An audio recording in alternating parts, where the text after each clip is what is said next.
Hello everyone, this is ICBC here and today we're diving into one of the most confusing character arcs in the entire Marvel Cinematic Universe. That's right, we're talking about Hulk, or what's left of him at this point. Because if you go back to phase 1, Hulk was like an unstoppable rage-fueled force of nature. And now he's doing yoga, dabbing, and giving tech tutorials like he runs a wellness podcast or something. So, how did we get here? Let's break this whole thing down. The rise and fall and the bizarre clownification of Marvel's most iconic Avenger. Let's start all the way back in phase 1 with, The Incredible Hulk 2008. The movie that Marvel kind of wants you to forget about, but yeah, Edward Norton played Bruce Banner, and his entire vibe was serious, dark, and grounded. Banner was a man on the run, tortured by the monster inside him. He wasn't trying to be a hero, he just didn't want to destroy everything he touched with his hands. That movie planted a strong emotional seed. Hulk wasn't just a power fantasy, he was a metaphor for trauma and loss of control and deep stuff like that, whatever. Fast forward to 2012's Avenger. Marvel just, rebooted the Hulk and we get Mark Ruffalo stepping in with a whole different energy.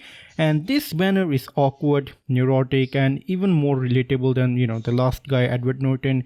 He's the guy who's clearly more terrified of himself than we are of him. And the I am always angry line, absolute fucking legendary. That was the moment Hulk became the ace up Avengers' sleeve. Every time he showed up, you felt it. Whether it was smashing Loki like an absolute ragdoll or tearing through the Chitauri, he was a terrifying force of nature. And then comes Age of Ultron, and say what you want about that movie, but Hulk still felt important. The Hulkbuster fight, absolute fucking iconic. The Natasha and Banner romance, it was alright, but it was weird, but at least they were trying to explore Bruce's inner conflict and also giving highlight to Natasha's, character arc. I know people don't like their romance, but hey, at least they were giving something to these two characters. But it's really sad that they actually ended up dropping this romance and we just never really heard anything from it again. Like, I know people didn't like the romance, but the alternative that Marvel gave us is absolute nothing. So I don't know what's better, having something you can say you don't like or having absolutely nothing at all. And well, then Thor Ragnarok happens, and don't get me wrong, Thor Ragnarok is an amazing movie, I love it, but this is where the shift begins to happen. Hulk is no longer the tragic monster, he's now talking in full sentences, arguing like a toddler, and he's being used for laughs, sure, like it was entertaining. But it's also chipped away what made Hulk special, the tension, the fear, that uncontrollable rage, all gone. He was turned into a comedic sidekick with a gladiator costume. Still, the movie hinted at a bigger story, Banner and Hulk fighting for control. Hulk didn't want to go away, Banner didn't want to lose control. It was building up to something, or so we thought. Cue Infinity War. And the writers decided to throw that Hulk arc that, Taika Waititi, say what you want about him. He was building up and, the writers of Infinity War threw that character arc into garbage. Hulk gets one punched by Thanos and just refuses to come out for some reason. At first, that seemed like a setup for something that was going to happen later on in the movie. Maybe there's a deeper reason, maybe Hulk is scared, maybe they're going to explore some emotional fracture or any emotional bullshit like that. No, that's it. He's just not in the movie anymore. Banner wears the Hulkbuster armor, and the most we get from Hulk is a couple of grunts, and disappointment doesn't even begin to cover it. Then we get to Endgame, and we learn that off screen, Banner just figured it out. He merged his brain with Hulk's bronze, and he became Professor Hulk. Cool, right?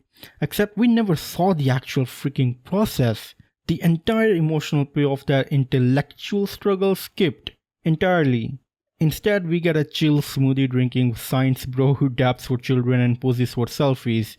Look, I get it, evolution is necessary, but this wasn't evolution, it was a personality transplant.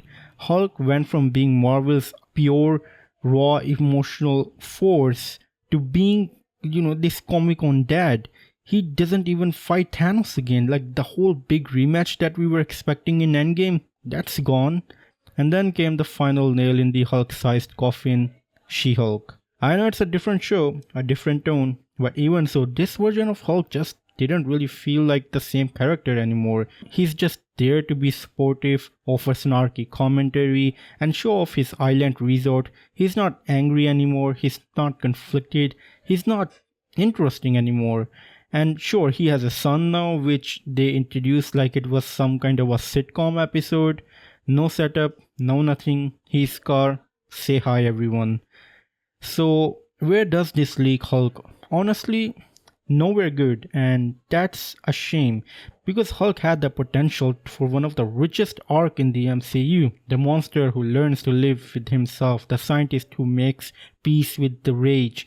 But instead of taking us on that journey, Marvel just skipped to the end. Hulk became a punchline. At best, Hulk becomes a background character. At worst, he's just an afterthought. And here's where this really starts to matter. Avengers, the Kang Dynasty, or Avengers Secret Wars are coming out. And with that, we're expecting a massive roster of characters, heroes, variants, multiple versions, cameos, basically a cosplay convention with a $200 million budget. But here's the problem, Multiverse of Madness already showed us the dangers of that approach. Marvel brought back beloved characters like Charles Xavier, Black Bolt, Reed Richards, and they were nothing more than, glorified cameos. And Wanda just ended up, ripping through them in a bloodless PG-13 rampage. There was no time to care about them, no depth, no consequence. They were just bait, absolute bait to make the story seem like it was deeper than it is. Compare that to No Way Home, where the nostalgia actually served the story. Toby and Andrew weren't just thrown in to get a reaction. They had full arcs and emotional weights. They contributed meaningfully to Tom Holland's Spider-Man journey. That's how you get nostalgia right. And if you want me to talk more about nostalgia, just watch my last video, it's all about that. But if Marvel takes Multiverse of Madness approach to Avengers Doomsday, it could be an absolute disaster. A checklist of characters shoved into a scene with no purpose. Hulk, even if he's there, he will probably be just standing there in the background doing absolutely nothing. And that's not just a waste of Hulk, that's a waste of every single character that Marvel will be shoving into Avengers Doomsday.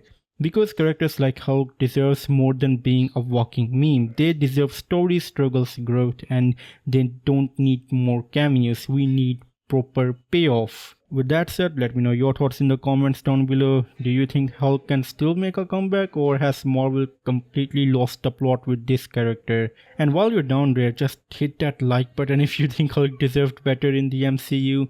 And as always, it's time for a goodbye.